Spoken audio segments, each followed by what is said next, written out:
qui concerne l'astrologie sensorielle, l'astrologie cyclique, il faut d'abord savoir qu'il y a des dates importantes tous les 7 ans.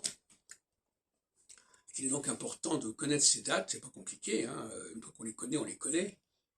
Vous avez qu'à connaître une douzaine de dates ou tout au plus, c'est déjà pas mal. Alors on peut le faire avec Saturne sur les axes, on peut le faire avec n'importe quelle autre planète également sur les axes, et ça permet de diviser en 4 normalement chaque cycle planétaire. Et à l'intérieur de chaque cycle, il y a le contenant et le contenu. Les dates qui permettent de déterminer le début d'un cycle, c'est le contenant, et puis les dates qui suivent jusqu'au cycle suivant, c'est le contenu. Alors,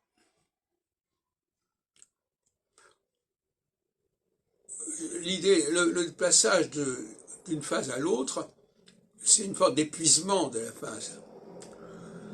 On est épuisé, l'énergie en rapport avec cette phase n'est plus là, et il y a une perte de confiance qui oblige à faire confiance à la phase suivante. On dit, bah oui, ça ne marche plus, on va faire autre chose. Voilà. C'est l'alternance, l'alternative. On se décharge, on délègue, on fait appel à d'autres énergies de substitution, de remplacement.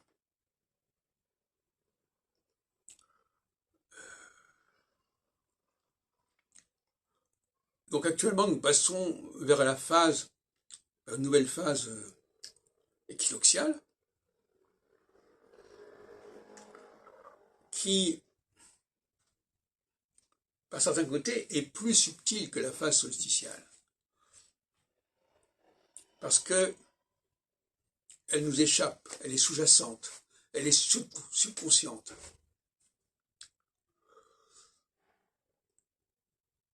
Vox populi, vox dei, interroger le peuple, c'est un acte presque magique. C'est-à-dire qu'on pense que le peuple est porteur d'une vérité, vox populi, vox dei. Il y a donc quelque chose de magique dans le fait d'interroger, de solliciter le peuple par un processus de référendum, par un processus de dissolution.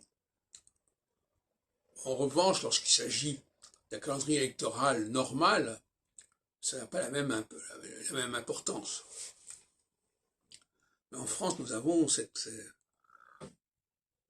possibilité de dissoudre, qui est actuellement envisagée d'ailleurs,